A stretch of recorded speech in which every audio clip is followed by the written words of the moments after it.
There's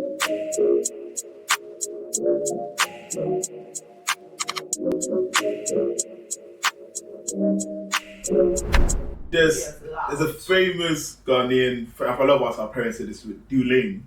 Do lane. Stay in your lane. Stay in your lane. Cut your coat according to your size. Like, if you are in your own lane, there is no one giving you traffic. There's no one, like, you don't even see. You don't see anything. Yeah, okay. Be tunnel vision, you know. It's a marathon, really. Like, keep going. Keep going. Hey, bro. Hey, sis, sorry. I'm good. How you doing? Yeah. Good? Yeah. How's your week been? Busy. Yeah, busy. Yeah. Up and down, planning. Busiest year, I think. Really? Wow. I'm excited. You're excited for the year? Yeah. I'm excited for you. Thank you. I want to have a conversation with you about your journey from childhood up until the man you are today, because I feel like you've gone through a journey, you've done great things, multiple things that I want to get into. But let's start from the beginning. How was your upbringing like? Where did you grow up? Where were you born? Tell it all. That's a story in itself. Born in Ghana. Came here at the age of 6, 7. Lived with my parents. I got sent back to Ghana. Some of you might relate. You're being naughty. I was going on holiday, but it was a very extended holiday. Wow. Take it as you. At what age? At the age of 10. Wow. Yeah, so. So you're there thinking you're going on holiday back to Ghana, not knowing. Yeah, no, my pops came back and I'm just still there. So, what's going on? So how long did he leave you there for? 3 years. How long was your holiday? 3 years? Yeah, the 3 years holiday. Wow. So during that time, obviously you went to school in Ghana. So what was the school experience like? It was different from what I'm used to when I was in London. It was very competitive. You feel like every lessons, exams, it was competing against each other. It was a good environment. I would say, looking back, it was a great environment for entrepreneurship. Really? Yeah, because at that age, like if I reflect the things we learned then to how entrepreneurship how to apply it now, was a good environment for people to always push yourself to be better. So what are some of the key things that you learned that relates to entrepreneurship? I feel like you keep going, you never stop. Even if you do well, you don't stop at that point. You always want to better yourself, and you always want to have one up on the next person, because it's like in a class of 30, you're always trying to be among the top 5. Anything below top 5, you don't feel like you've achieved much. Even you probably on paper you might have achieved a lot, but it's just like, nah, I want to be the first next time. And you always, your best friends, both male and females, were just literally going at each other. There was no it was a hustler's mindset. Competitive, very, very, let's give it a go. Really? Yeah. So what kind of school did you go to? And I know when you go to school in Ghana, some schools, they punish you. Yeah. And the type of punishments, there's no way they can try that. I went to the international school. It was in Jolie, King of Kings. It was relatively privileged school compared to the government standards in Ghana. We learned foreign languages. We had international students there. I think they charged fees in dollars and pounds. You could pay in different currencies. It was an eye-opening experience. To the punishment? Yeah, to the punishment. Oh, yeah. Even though, I find it quite weird when I look back at it, even though it was an international school, we still got punished. So, I had one teacher, Mr. Boku. Oh my God, that man. I would love to meet him now, but smallish man, but he was full of rage. We would have to buy canes. And when you come in, like when you have spelling bees and all the dictation, and you have to ask questions on the spot, and if you get it wrong, they'll whip you with a cane. So you buy your own cane? Yeah, you buy your own cane. Literally, he was one of they're meant to buy it, but he was like, everyone bring your own cane. Wow. And so we kind of got a trick. We became you get adjusted to the environment you're in. So we will buy a cane. The thicker ones but actually less painful. They were loud on impact, but the sting went away quicker. So we buy the bigger canes as opposed to the slimmer canes. You do everything. Yeah, you try to avoid getting caned. Let's put it like that. But it was good. in the moment it's like, it's not that great, but it was still like, we kind of found a way, our students, we'll find a way around it, we'll kind of lean forward a little bit when we're getting cases of the impacts, you know, we were kids. But, So when you were coming back to the UK, did you know that you were coming back, or you thought it was another holiday, I'm going back to the UK for a holiday? Nah, I knew I was coming back. Okay, so you were preparing to come back. Well, I didn't know when I was going to come back, but my grandma being persistent told my dad, bring your son back. You know, Ghana's great, but it's not. There's a much better life being a pastures abroad. So yeah, came back. And it was sad. I was sad leaving. You were sad to leave? Yeah, it was, you know, you get used to, you made friends, you know, neighbours, you know, you were kind of the cool kid on the block and all that kind of stuff. So it was good. It was fun, but yeah, sometimes some fun things comes to an end sometimes, yeah, so. So now being back in the UK, how old are you, 13 when you came back? 13, so that's secondary school. Yeah, so, 8. Yeah, 8. So what was secondary school like? Because after 3 years being in Ghana, I presume your accent? Yeah, I came back, you know, all that kind of African getting teased, Ghana boy freshie and all that stuff. It was a hard time adjusting from what you're used to being. You went from literally being the cool kid in school to being now like being the not so cool kid in the Western world in London. So was it difficult to find your feet in school and find your... Nah, you know what? I actually I made friends quite easily. I'm a very outgoing person, I'm an extrovert by nature. So kind of found my little group of friends and just got on with it. And I think for me, one of the biggest ways for me to get back at the kids, I thought, I just came from Ghana, that was my academics. I was smart. Yeah, like when it came to maths, mental maths, like, you know, board math, I like literally smashed it. I used to be like, I think back in the days we used to do level 3 to level 6 papers. And I also used to do like level 6, level 7, but I used to do the top papers in class. So I was quite smart, book smart anyways, at the time, which kind of gave the leverage, like that, because Ghana, everything's so competitive, you kind of bring that competitive mindset here. Right. But here, just lay back. Because Ghana, you can be so good at the subject, you can get promoted a year above or whatever it is. I didn't get promoted, but I'm just saying you could.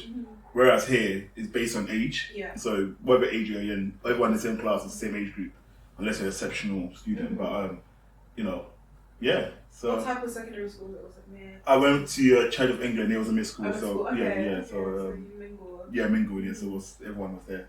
We had Caribbean, we had Indians, we had some Ghanaians. But funny enough, looking back at it, in secondary school, Africans were kind of the minority.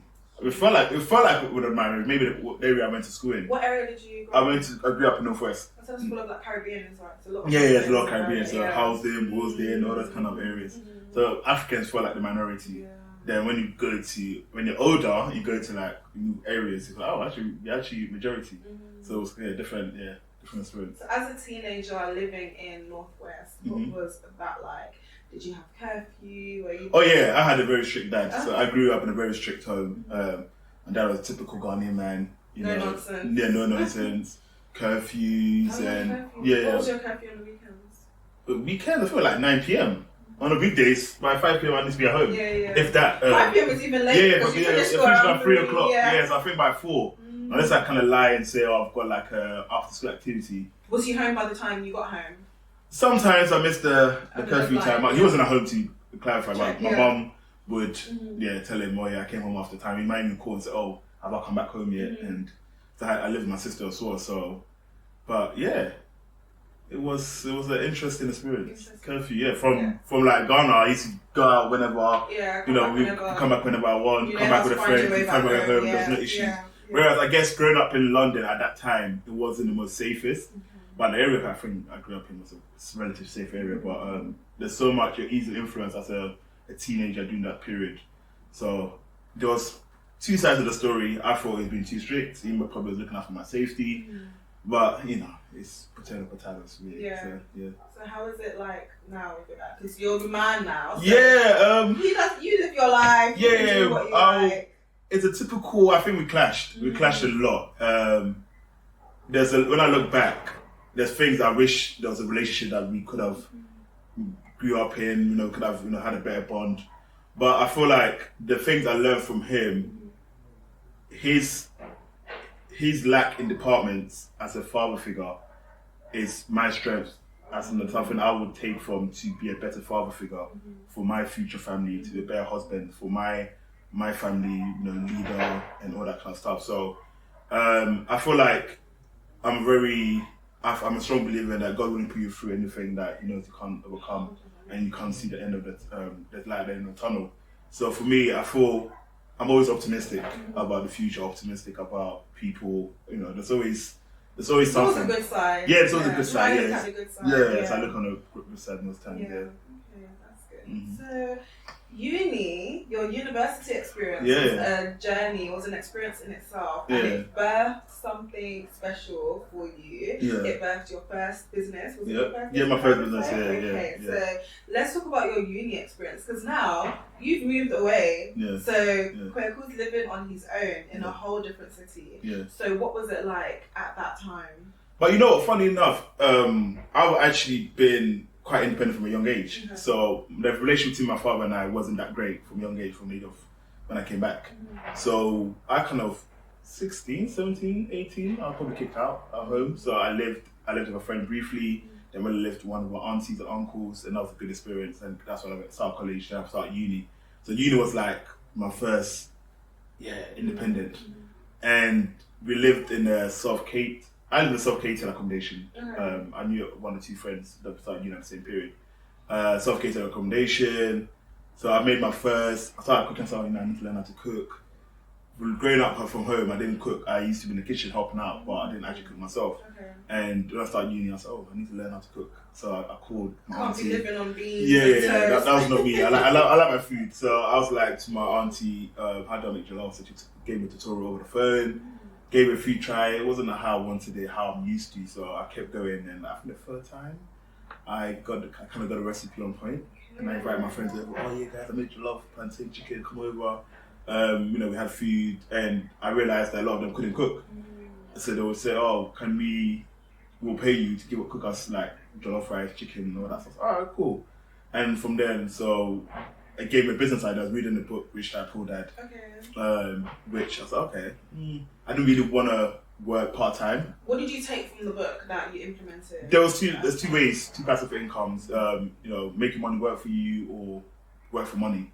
And although my business idea was actually working for money because I was changing my time for money, there's other lessons I learned from it. I want to try create systems so that one day I can systemize this and let somebody run it, and I can free my time to do other things to earn more income or earn more money or build my wealth ultimately. So that was it really. So birthed, after uni events, I went to the University of Leicester, so we had a lot of Midlands motives in the uni at that point. Back in the day, Yes, I would have like 50, 100 containers of jollof rice and chicken in the back of my boot after the motive. People pre-order. So you will go to the club? Yeah, I'll go party with one. Really? Party, yeah. You hand it out to them and collect your cash? Some of them were pre-ordered, so I already got my money ready. So like how much did you charge? It was like £5 a container. Okay. I feel like I was selling drugs, but jollof and chicken? Yeah, so I was selling. Yeah, no, jollof, chicken, plantain, and coleslaw, shebang. Yeah, so instead of going to McDonald's after the rave, people came to you. Literally, that's where I found my niche in the market. I was like, okay, people are paying like £6-7 for McDonald's, so let me charge a bit less for good quality home cooked food, and there's more filling. When you're hangover drunk, you want to eat some good meal. And literally, I was making a killing. Kwaku's Kitchen, for those that know. A little bit I went to Midlands during that period. What year did you start that then? This was at the end of my first year. Oh, okay. Yeah, wow. So I was in uni for 4 years. So for 3 years of that, so many people came and left, and I was still like Kwaku's Kitchen. Were you working part time or that was? That was it. That was the only thing I did. So on weekends or when I had like 3 lectures a week, my Thursday, Friday, Saturday, Sunday would be selling jollof rice to the students. And selling jollof rice. Yeah, selling jollof rice. Not anything you're not supposed to. No, selling jollof rice one. Yes, jollof rice, fried rice. The whole shebang. Yeah. So whilst you were in uni, did you have an idea of what you wanted to do outside of uni once you had finished? You know what? I explored a few options. I explored psychology from a very onset, but it wasn't for me. I feel like psychology was great, the communication and all that kind of stuff, but in terms of there was more the biological aspect of psychology that I wasn't quite interested in. So I actually changed courses and I did sociology instead, which is more suited to my personality type. Just interaction with people, social settings, environment, and that's what, and I think from there I didn't know exactly what I wanted to do afterwards, but I felt like with my personality I can kind of maneuver. I always had like managerial qualities, so I always knew I wanted to be in a managerial position, and kind of maneuvered, and being God being so gracious, I got a job in an architectural practice as an office manager, gave it a go, and So you did that from what year? From on 4th year. So when I finished, when I graduated. Wow, when you graduated. So that was back in London? Yeah, back in London, Okay, so now you're back in London. You don't have the freedom of living by yourself this time. Yeah, I'm back home. I still had my freedom. I still had freedom, you know, I was the only one in the house. Okay. I did whatever I wanted. Yeah. But, so still cooking there? No, actually, I put cooking on hold when I finished uni. Because I just thought, you know, the income, London was a different market. I'm used to working like the student market. Okay. And now, and everything was so close proximity. Calling you. Yes, so now I'm just like, okay, let me get some stable income. I can't drive like the way London is not easy to commute. But you still could have done that part time. Yeah, but it's different. It didn't make sense. Yeah, it didn't make sense. So I parked that for now. But I knew my passion was still there for it. But it's time. It's knowing when to strike at the right time. And I think for me that's not the right time. I was working for a while. I think almost 3 years. Then I just like life became competitive. You know, I thought my life became predictable, and it just wasn't suited to my nature. And I was like, so I resigned from my job, which was crazy. I wouldn't advise anyone to do it. Did you resign when you got that feeling like, oh, I don't want to go to work today? Like, did you resign at that moment, or you let that build up for a while and then? I think it was a build. It was a build. Yeah. So I used to clash. I'm very opinionated as a person. And I don't like being micromanaged in the workplace. So I had that with my dad. I was working in a very small company due to the nature of my work. So I used to have clash with the directors quite often. You know, they would say one thing and I'll say, no, I haven't considered another thing. And there was a difference in opinions, should I say. So I kind of said, you know, maybe I need a break. So I took a break. Went back to Ghana to just reignite my life. That's the first time back to Ghana since I came back. So it was good experience. So this time it was you taking yourself to myself back, not someone selling you a dream that you're going on holiday. So what was that? How long were you there that time? I was there for like almost 2 months actually. It was a good experience. I loved it. How was it good? What did you? Ghana was very different. Well, different but the same at the same time, because I thought. I heard everyone talking about Ghana. Yeah, Ghana is lit, Ghana is that. So, okay, let me give it a try. Let me see how it is. But I was quite underwhelmed at the level of development when I actually went back. I was like, oh, this is not. What year was that again? This is 2016, I believe. Okay. So Ghana hasn't changed much in terms of what I've envisioned the development to be within that period. I hadn't been for like 30 years since. I was like, oh, I thought Ghana would be very different, but it wasn't pretty much. Yeah, pretty much the same. But actually, it kind of gave me the opportunity to empathize with the locals and how things were. You know, people were really giving their best. There was a lack of opportunity. People are still, you know, had a reason to smile. People very. I think Ghanaians are very. It doesn't take them a lot to smile. You don't need a lot. Ghanaians are very happy people, and that's one thing I love about Ghanaians. They'll always find a reason to enjoy on the weekend. Friday night, Ghanaians be partying. Like, they could have nothing in their pocket the whole week, but when it goes to Friday, they find something to go and buy one star or one malt like this and enjoy themselves. They really use happy yourself. Yeah, happy yourself. Really adapt to that. Yeah, and that was good. It's good to be in an environment of positivity. When you compare it to the lifestyle and how we in the morning rush hour, the hustle and bustle of London, where people are just blue faced in the mornings. Like, oh, babe, we take your money like. People step on something like people want to fight on that route, but everyone just so relaxed, laid back. Everyone just going about saying hi to you in the morning. Oh, good morning. It's so nice when they do that. I love it. Your neighbours who come, good morning. Oh, hello. If you don't greet them, then you're not a nice person. They're offended. But please don't say hi to me. Yeah, everyone is like, I don't know you. You don't want to speak to London now between 9 to 11 a.m. 9, 8. Yeah, 8 to They just even 7 a.m. Because what time you can but Ghana was different. It was a breath of fresh air. That's good. It felt like you're home. Ghana is home, and I think that's something. No matter what, I'm very critical of Ghana, but I feel like yes, you are. Ghana's home. Ghana's home. Yeah, I'm very patriotic, but at the same time, I'm very critical as well. So you went there for a break. Did you go there to plan your next steps and figure that out? Yeah, it was an opportunity for me. I feel like to clear my mind, get away from all the noise in the UK, and actually find my why. Why do I want to do this? What is my reason for being? What is my purpose? Yeah. And I think for me, Ghana gave me that purpose. Did you figure it out? Yeah, I feel like I feel like whatever I do has to be connected to Ghana. I think for me, charity always began at home, and home is Ghana for me. And I think that's where my birth of love for charitable deeds, philanthropy, and all that kind of stuff came from. And I feel like I've been so fortunate and so blessed to be able to be in a position where I have multiple paths where I can go up and down. I can travel around the world wherever I want. And I feel like it was a duty, it was my calling to help others where possible. And as opposed to just being critical of the government and they didn't do that. I should be the change I want to see in the world. And I think that's where my non-profit organization came from, Change for Ghana. Just a non-profit organization to bring together the Ghanaian community in the diaspora and for us to take responsibility and ownership of things and to create a positive impact back home.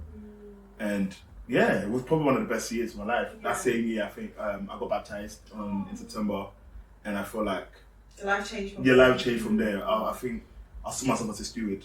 I don't feel like anything I have is mine, but I'm here to hold it and preserve and utilize it to help others. So yeah. That's amazing. So speaking of Change for Ghana, I know the amazing things you guys have done over the years.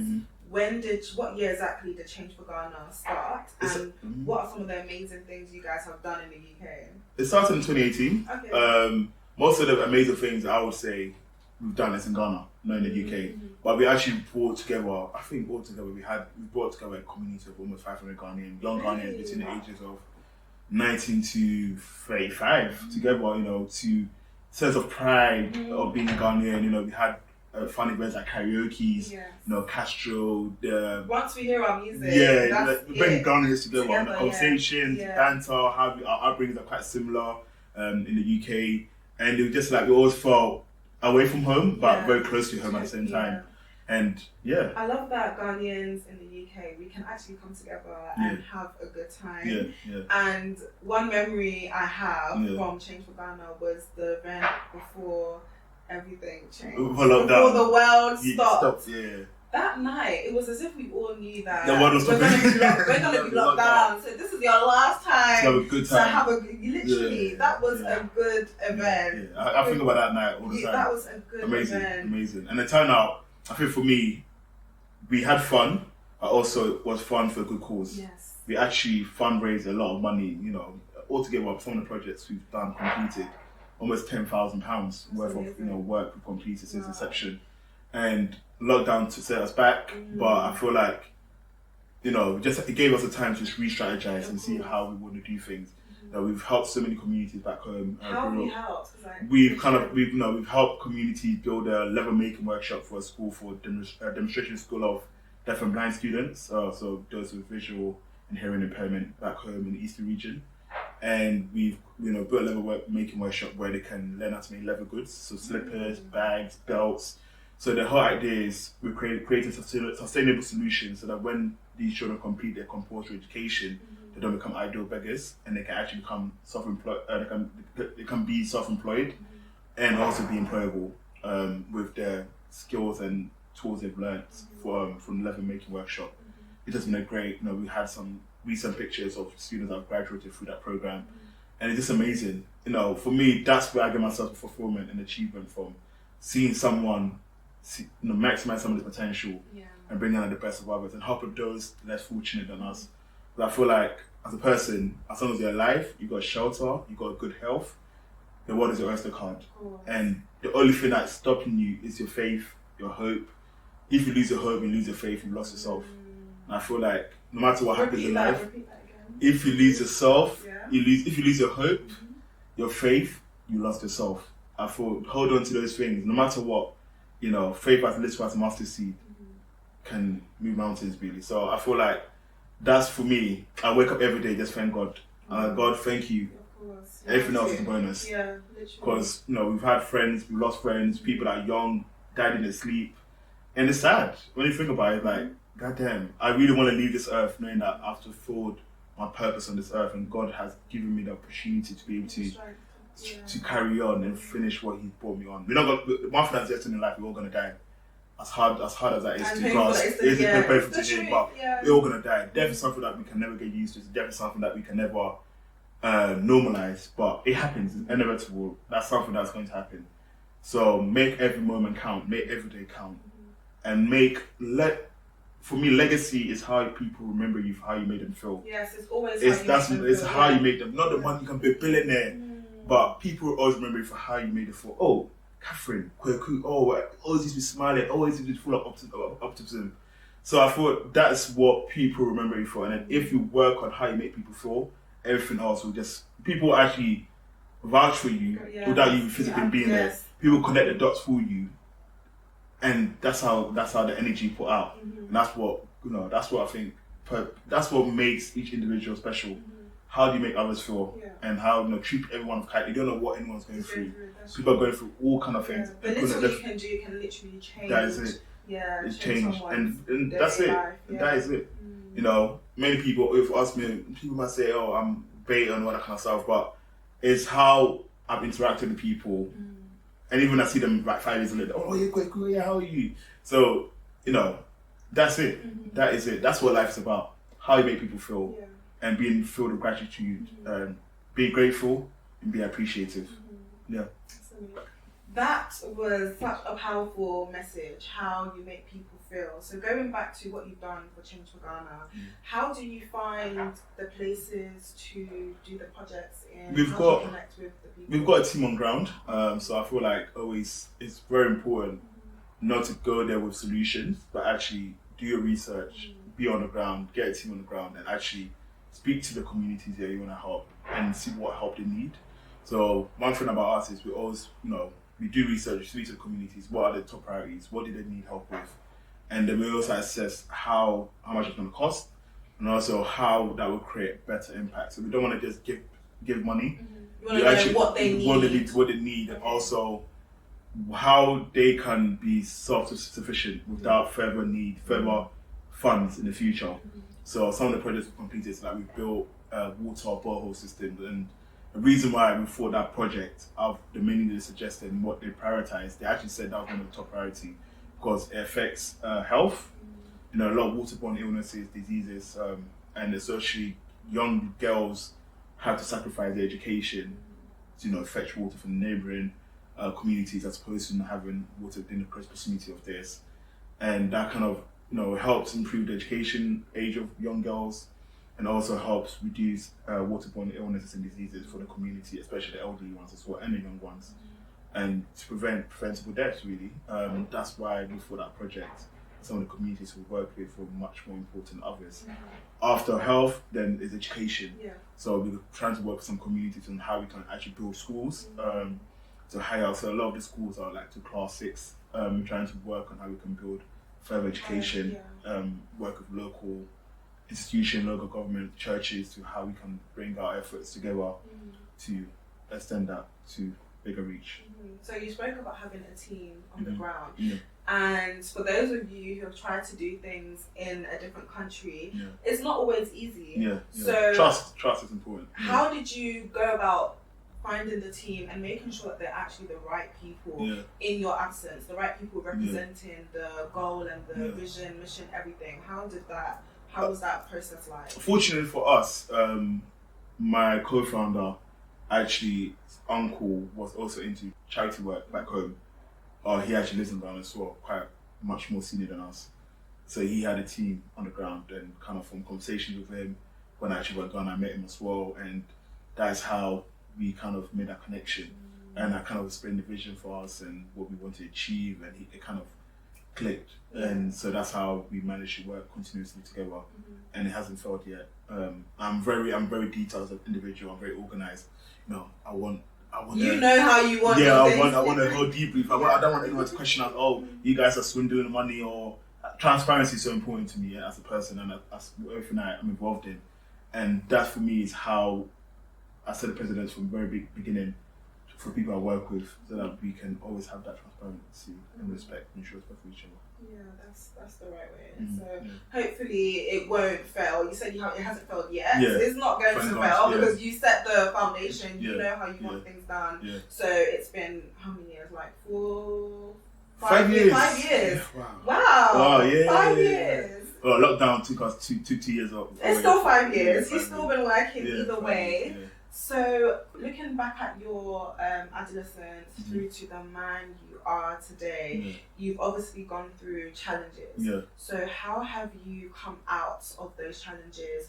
What keeps you going? How do you ensure that your mental health is great? You know what? Mental health, I don't know. Mental health, yes. Yeah, I feel like we kind of spoken about this, in our normal chats. I don't know. I feel like I've always seen the brighter side of things. Always? I've never seen things like this is my end of my doom. I've always seen, you know what? Just persevere through it. Like, think about the reason for your being and also think about your why. And why do you find a reason to be happy? I think that's what it's always been. I always find happiness in the little things. You've always been like that? I'm very, very optimistic. Okay. Like, I can go about I've been through this, I should be this kind of, I'm this, I'm that. No, that's not me. I'm just like, some people do things differently, but I feel for me, it's just knowing there's light at the end of the tunnel for me. That's what keeps me going. Yeah, and my family. I feel like I've got a great circle of family and friends that are always supportive, always there to hear me out, and I don't bottle anything in. I think I'm very. Yes, that's your release. Yeah, I'm very vocal. Okay, like if I'm beefing my friend and we've got issues, I'll say it.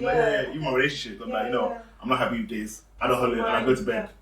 Everything out. I don't bottle things in. Okay. So sometimes it might rub people the wrong way. I'm very opinionated. Sometimes some people might think, Kwaku, how you said things. I need to work on how I've said things, and I think as I've grown up, I've learned about my delivery much better, and I've been more empathetic to how people might take certain things. But I'm blunt. I'm very straightforward, and I don't keep things in. And you gotta love me or hate me, really, but still, I'm working on my delivery, and I'm still being more empathetic towards others.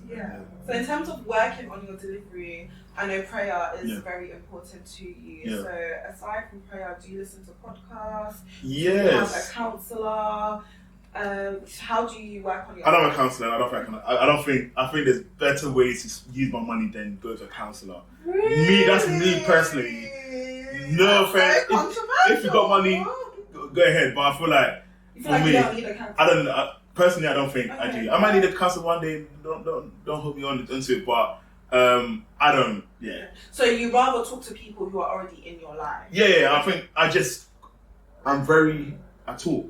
about the issues. I talk about. So I don't.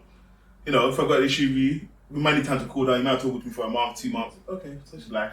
Well, things will come back around. If it's meant to be organic, if it's meant to be in my life, I'm a strong believer in what's meant to be will be, 100%. And people that are meant to be in your life. Sometimes it's okay to outgrow friendships. It's not sometimes. It's okay to outgrow friendships. Not everyone that you started with. Your journey is different. Yeah, and it wouldn't make sense to. It doesn't. Sometimes it just doesn't fit. You have to. Yeah, that's great. And sometimes you letting go of that friendship.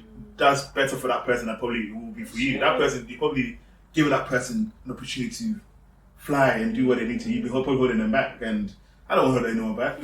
So I listen to a lot of podcasts. What's your favorite podcast? Or do you have podcasts for different things? Yeah, I listen to Secret to Success podcast by E.T. Thomas, American motivational speaker, pastor. And I like their podcast dynamics because they talk about real life scenarios. They're married men with children, family, and these are all things that I aspire to have one day. So I feel like, and it's very biblical as well. And what happens in the world in a biblical context. Then they kind of give guidance on young men, women, whoever listens to. I feel like you listen to the podcast with more takeaways than say, oh, it wasn't for me. You actually take something from it. And I listen to. Yeah, so I've recently started listening to Stephen Bartlett's podcast. That's been good. Like some of the entrepreneurs he's interviewed, you get to understand their background, their stories. And I read a lot of books. I've read the Amazon Jeff Bezos' book. I've read Elon Musk's book. I've read a lot of self-help books. I thought I learned a lot. And I thought, do you implement what's in the text? Okay. Yeah, I'm always making notes. You know how, like, I think for me, from all of the entrepreneurs I've read about, they don't take no for an answer. They're very resilient in everything they do. They all got challenging upbringing sometimes, but they're just resilient. They don't say no for an answer. And sometimes there is key factors. For example, they could be from a different background. They could be white. There's so many different variables, but their passion, you can't deny it. And when you see how they were 20 years ago, you understand why they are where they are today. Because they had it in them. Without nothing, they still behaved like they had everything. And that's what I take from this. Oh wow, okay, I get it. And never judge yourself based on your now. Judge yourself based on what you actually did towards your future.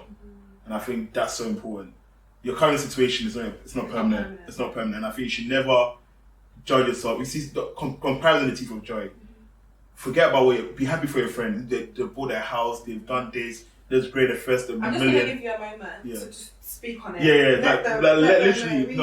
Be happy for each other, be happy for your friends, your family, people getting married, having children. Be happy for everyone. I feel like there's a sense of happiness, a sense of gratitude seeing your friends do well. And for me, when I see others doing well, it motivates me. Yes. Like, even some people have dodgy upbringing, but I feel like, what they're doing now, like, what can it take? Always find a positive in what they're doing. And, like, sometimes you can be a millionaire, but to keep $1 million and keep on making more millions is very different than just hitting your first million. Like, in the life we live now, like, let's be real. If we all make $1 million, we made $1 million, we probably could spend it and be broke back within a year. Yeah. So it depends how you maintain that million, make multiple millions. And I feel like, just allow people to be, and also take and be teachable. I think having a teachable spirit is so, so important. Don't feel like you know it all. I ask questions all the time. Sometimes some people find it intrusive. Oh no, I'm actually asking because I genuinely want to know how you got there, not because the real way. Just be honest. Yeah. If you don't skip now.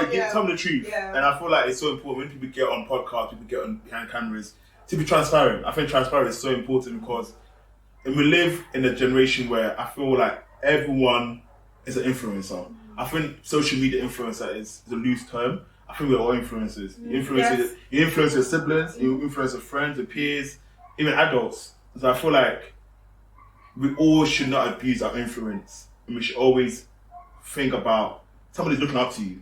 Somebody you've encountered every day, think, this person's really this kind of person. I really want to be like them. How can someone abuse their influence? What does that look like? It's just not. It goes back to my thing of stewardship and just being reckless. That is a way to abuse your influence and just not being held accountable. You don't want to be accountable to anything or anyone. And I feel like we're all responsible, especially if you get behind a platform and you want people to buy things that you're selling and all that stuff. I feel like we all should have a sense of accountability and ownership when we mess up. And I feel like in a world where everyone seems to be an influencer but no one wants to be held accountable, you can get lost. And I feel what sets you apart from others is how you take ownership and being responsible for the things you've done wrong and even the things you've done well too. And owning up, I've messed up, I'm sorry. Or, I'm going to be better. I'm not perfect, but I'm working on this. And that's so important. To stand behind the camera or stand behind the mic, that's all cool, but who are you behind the limelight? And are you a person of integrity? Are you a person of great character? Are you a role model? Do you think you're a role model? Do you think do you think you're a steward of what you've been blessed with? And I think that is so important. How you nurture your gift, how you evolve your gift, and how you share your gift with others is so important as a person. Yeah. I'm just taking it all in. I'm just like, keep going. Do you feel like you have actually found your why and your purpose? Do you feel like your why I know it probably changes for different seasons, but the core of it, do you feel like you found that? I think I've learned to lean heavily on God's purpose for my life. And I feel like because that can change at any time. Yeah. I feel like to pray. I pray a lot. And I just feel like I'm open. I'm not closed off. And I feel like it's different seasons for everything. And I think that's my why. And helping others. I think for me, I get the most fulfillment from seeing others reach their potential, seeing others do better, be better, and through letting people have something positive to say, and how I made them feel. How if I leave the world tomorrow, I want to be remembered for how I made people feel, and hopefully it's a good track of consistency amongst. Oh, okay, it made me feel good. It was very days, but like that's what I want to be remembered for. I don't care about anything else. The money and all that can come and go. Yeah. But how I made people feel is what's important, and I feel that's what we should all strive for. Yeah. Literally how you make people. And what does community mean to you? That goes back to the stewardship. But I really believe we need people. Yeah. Successful people don't remain successful being by themselves. Yeah. So what does that mean for you? Are you someone who you want a small circle around you, or anyone is invited in? No. Because there's exactly. I feel you need to protect your energy space. and your space. Yeah. I'm against negative people. Okay. Pessimists. You're optimistic, so how can you be pessimistic? I just can't share the same space, and I feel like people are complaining a lot. Oh, this or that. Yeah. But what? Like, how are we gonna change? How do we move forward? Let's work. work. So I feel like I thank God for the gift of discernment. I'm very discerning. I don't allow everyone in my space. I'm very outgoing, but at the same time, I protect my energy. I don't like, some people I speak to them once in a while because I just can't deal with it. Take them in doses. Yeah, exactly. I love you, but I'm gonna love you from afar, and that's fine. Right. I feel like sometimes that's what the best you can do for that person. I protect my space, and I'm solution driven as an individual. How do we solve problems? How do we get to where we want to get to? Not, I'm stuck here, I can't do it. No, I don't. There's no can'ts in my vocab, and I just like, what can we do? Let's make it happen. Let's make it hapen. I like collaboration. I like working with others, and I feel who have the same share the same mindset, same mindset, same passion for what we do. And I feel it starts with conversation, communication. I'm very, very huge advocate of communicating and being very open from the onset. So that's me.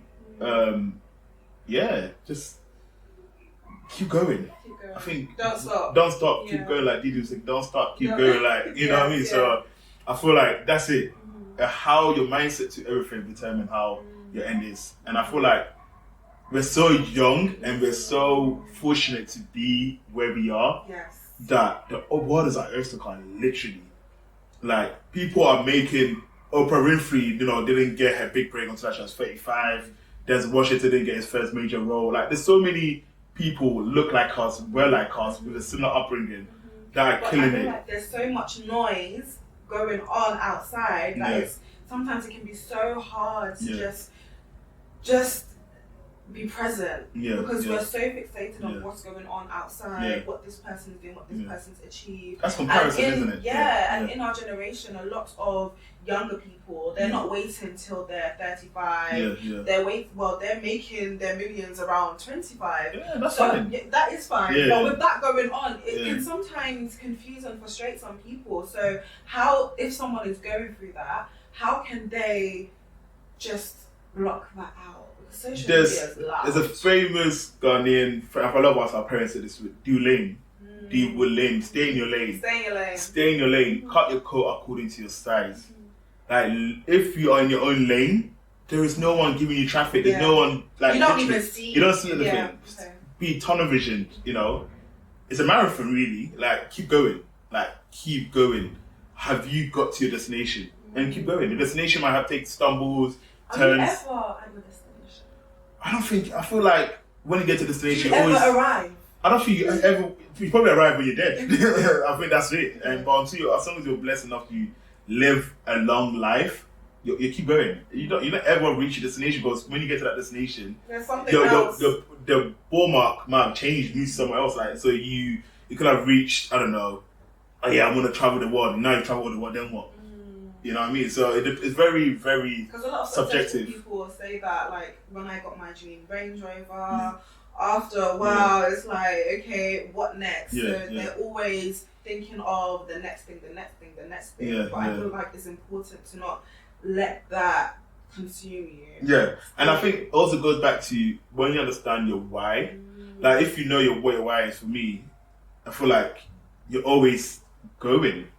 you don't stop. Yeah. You don't actually stop. And I feel that's the beautiful thing in our life. As long as you're living, there's a new day, a new morning to start something fresh and to be better than you were yesterday. That's it. So I hear the don't stop. Yeah. But I've said this to you before. Yeah. Sometimes do you stop to just kick your feet? Yeah, you know what? I like to have fun. I love a good time. And I feel for me, because I'm fortunate, if I was in Ghana, I probably wouldn't be able to travel the world. I feel for me, spending time with my loved ones, traveling, just hanging out. Like, I'm not a kind of person, if I've gone past my clubbing, partying days, but now like I have most fun when I meet up with my friends. We just catch up, reminisce, and just plan things together. Just spend time with family and friends. I think we get so distracted with everything that's happening around us. We work like 80% of our lives. So I think the 20% we do get to ourselves, as I like to spend time with loved ones and actually meet up face to face, go out for meals, go out for drinks. And I think that's so important. In a world where we're always comparing, we're always trying to, I want to do this, I want to do that. It's good to take a break and take a breather. And I feel you feel really recharged when that happens. And I think that's, for me, that's the way I relax. Traveling, I like to travel, If I could travel every 2 weeks, I would. But unfortunately, every weekend. Every weekend, we live in Europe, and it's like, how many people have even gone to other countries in Europe? Like, it's actually bad. Yeah. So I think we need to take time. And going Ghana every year, it's not. It's okay. It's okay. It's not. Yeah, like this world is bigger than Ghana. I'm so sorry. Ghana's lit and all that stuff, but please, you got passports, enjoy it, travel the world, and you actually get exposed to other cultures. That's so important. As some of my friends, went to Monaco recently, and they said like when you are in a different environment, you actually understand like what you think is not attainable in your current environment is very attainable in other environments.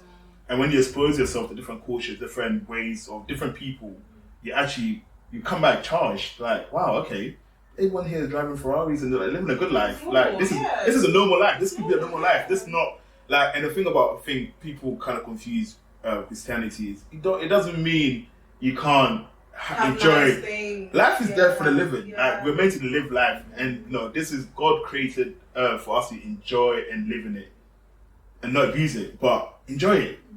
Heaven is great. We all want to get to heaven. Heaven is unlimited, but in the moment you're also meant to live, and people should also see your life and say, okay, this is a Christian that's having fun. Like Christianity isn't, oh yeah, you can't do this, you can't. Anyone that tells you a Christian you have to be poor to be Christian is a lie. Please, that's not struggle. He doesn't want us to be poor. God wants us. We are rich, and it's how you live, experience that your richness and what your richness is. So I feel like, you don't have to struggle. Struggle is not Struggle's not cute. It's not. That's what God has for us. Yeah, so true. Please, struggle doesn't define you. Struggle your now doesn't define your future. So yeah. It's amazing words. Yeah. Kwaku, what do you have to look forward to in the next couple of years? Where do you want to be? What kind of things do you want to achieve? Yeah. In the next couple of years? I think I'm just excited because I feel like in the next couple of years, the next few months. It's a big year for you. Yeah. Amen. God is good. But I feel like I just know I smile, I take fond memories, knowing I won't be where I am today. That's it for me. I just won't be where I am. I can't put a pinpoint that, I'm going to be X, Y, Z. I just know where I am today. I'll be better off in the next few months, the next few years, and I'm excited for what God has in store for my life. And I think that's it. And if you understand your why, you know that everything is just, you don't need to worry. Well, it don't fall into place. And I feel like you just seem so light. Like life is. Listen, life is as hard as it is, so you don't need to give yourself extra burden. Exactly, so I feel like just be optimistic, man. Optimism. It literally takes you nothing to smile. It takes you actually, because it uses more bones to frown or be angry than it does to smile. Pick one. Which one is easy? And I think also just letting go of things. Forgiveness is so important as well. You shouldn't let somebody control you. The minute you lose yourself is when you allow somebody's appearance, somebody's behavior influence your mood and influence how you like. Somebody can come into the room and just you're angry. That person, you lost yourself. Controlling your emotions is so important. And I think that's how it also goes back to protecting your space. don't allow anything negative into your space, and that's going to dampen your mood. Yeah, that's it. I think let's leave it there. Yeah. Stay positive, block out all of the noise. If Yeah. someone wants to discourage you from what you want to do, please block that out. Yeah, block it out. Yeah. We don't need that this year. And stay in your lane. Yeah, stay in your lane as Stay in your well. lane, Yeah, some amazing words. I feel like sometimes we all need a familiar voice, a familiar face to just say things that we already know, but it puts it into perspective. Like, okay, do you know what?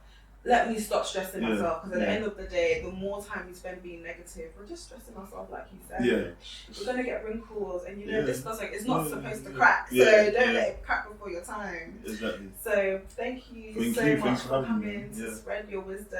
Thank you. It's always great having a conversation. We feel like I love it. We feel like our normal talks. I love it. Sorry guys, this is what you can have from him. Or you can get his contact details, and he will charge a fee if you need.